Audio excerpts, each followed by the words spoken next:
Hello Mila, hello Jack. Hello everybody else who's watching. Welcome to Storytime with Grandad. Today's book is from Mrs Pepperpot and it's Mrs Pepperpot and the Treasure. Well, I can't spend all day being sorry for you, my girl, said Mrs Pepperpot, going back to the potatoes in the sink. When they were ready, she put them on the stove to cook.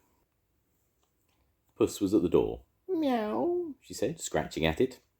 You want to get out, do you? Said Mrs Pepperpot, and opened the door. And just at that moment, she shrunk to her Pepperpot size. About time too, said the cat. Now, let's not waste any more time. Jump on my back and hold on tight. Puss bounded off with Mrs Pepperpot clinging on for all she was worth. The first danger is just around the corner, Puss said, so sit tight and don't say a word. All Mrs Pepperpot could see was a single birch tree with a couple of magpies on it.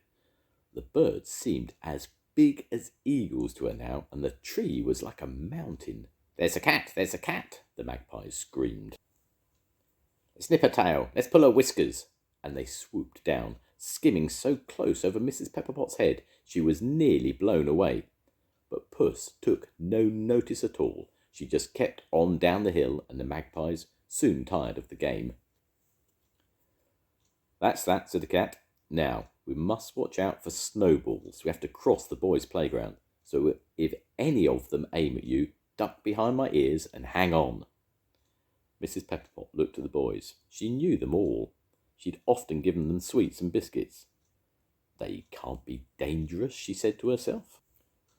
But then she heard one of them say, Here comes that stupid cat. Let's see who can hit it first. Come on, boys. And they all started throwing snowballs as hard as they could. Puss ran on till they reached a wire fence with a hole just big enough to wriggle through. So far so good, she said, but now comes the worst bit, because this is Dogland, and we don't want to get caught. Mrs Pepperpot knew the neighbour's dog quite well. She had fed him bones and scrapped, and he was always very friendly. We'll be all right here, she thought. But she was wrong. Without any warning, that dog came chasing after them in great leaps and bounds. Mrs Pepperpot shook like a jelly when she saw his wide-open jaws all red with sharp white teeth, glistening in a terrifying way. She flattened herself onto the cat's back and clung on for dear life. For Puss shot like a flash across the yard and straight into the neighbour's barn. Phew, said the cat, that was a narrow escape. Thanks very much for coming all this way with me. That's all right, said Mrs Pepperpot, but why are we here? It's a surprise, said Puss. All we have to do now is find the hidden treasure, but that means crawling through the hay, so hang on.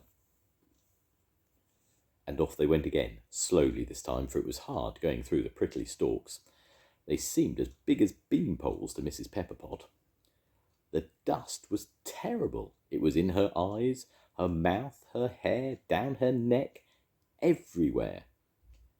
Can you see anything? Asked the cat. Nothing at all, said Mrs Pepperpot, for by now her eyes were completely bunged up with hayseed and dust. Try blinking, said the cat, for this is where my hidden treasure is. So Mrs Pepperpot blinked and blinked again until she could open her eyes properly. When she did, she was astonished. All around her shone the most wonderful jewels. Diamonds, sapphires, emeralds.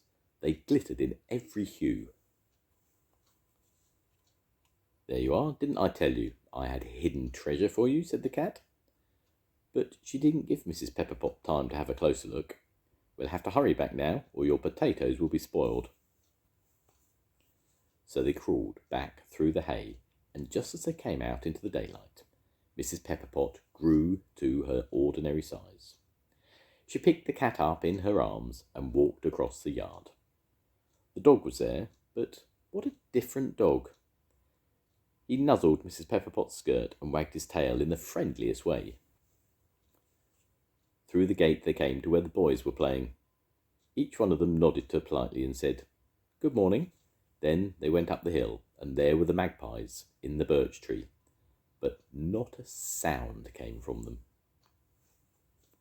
When they got to the house, Mrs. Pepperpot put the cat down and hurried indoors to rescue her potatoes. Then she went back down the hill, through the gate to her neighbour's yard, and into the barn.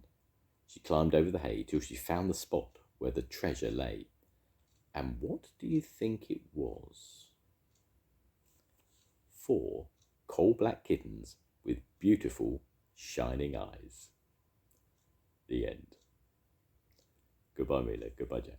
I'll see you soon. Goodbye, everyone. Bye.